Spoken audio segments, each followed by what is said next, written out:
ଆସ ବୁଲିଯିବା ଶଙ୍ଖାଶୁଣି ପୀଠ। ବର୍ତ୍ତମାନ ଆମେ ଚାତି ଛକରୁ ରାମଚନ୍ଦ୍ରପୁର ରାସ୍ତା ଦେଇକି ଯିବା। ଆଉ ମଝିର ଗୋଟେ ପୋଲ ପଡ଼ିବ। ଗମେଇ ନଈ ଉପରେ ଗୋଟେ ପୋଲ ହେଇଛି, ବଡ଼ ପୋଲଟେ।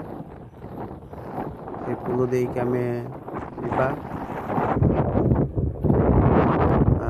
ରାସ୍ତା ବହୁତ ସୁନ୍ଦର ରାସ୍ତା। ଏଇଟା ଗମେଇ ପୋଲ, ଗମେଇ ନଈ ଉପରେ ଯେଉଁ ପୋଲଟା ହେଇଛି, ଏ ପୋଲ ଦେଇକି ଆମେ ଯିବା। ପୁଣି ଗୋଟେ ବୁଣାମରା ଅଛି, ରାସ୍ତା ଅଛି। ତାପରେ ଆମେ ପହଞ୍ଚିଗଲେ ରାମଚନ୍ଦ୍ର ରାସ୍ତା ପରେ ଗୋଡ଼ମରା ହେଇଛି, ମା ଶଙ୍ଖାଶୁଣି ପୀଠ।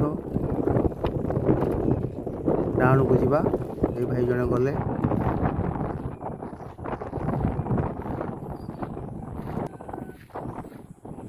ଉପରେ ଲେଖାଯାଇଛି ଶଙ୍ଖାଶୁଣି ପୀଠ। ଏବେ ରାସ୍ତାରେ ଯିବା। ବର୍ତ୍ତମାନ ଆମେ ମାଙ୍କ ନିକଟରେ ପହଞ୍ଚିଗଲେ। ଏଇଟା ମାଙ୍କ ପୀଠ।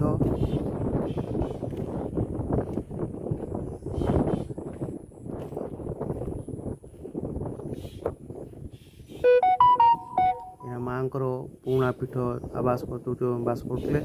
ବର୍ତ୍ତମାନ ନୂଆ ମନ୍ଦିର ଗୋଟେ ହୋଇଯାଇଛି। ଏ ମନ୍ଦିରଟି ବହୁତ ସୁନ୍ଦର ହେଇଛି। ଏ ମନ୍ଦିର ସିଂହଦ୍ୱାର। ଆମ ମନ୍ଦିର ଭିତରକୁ ଯିବା।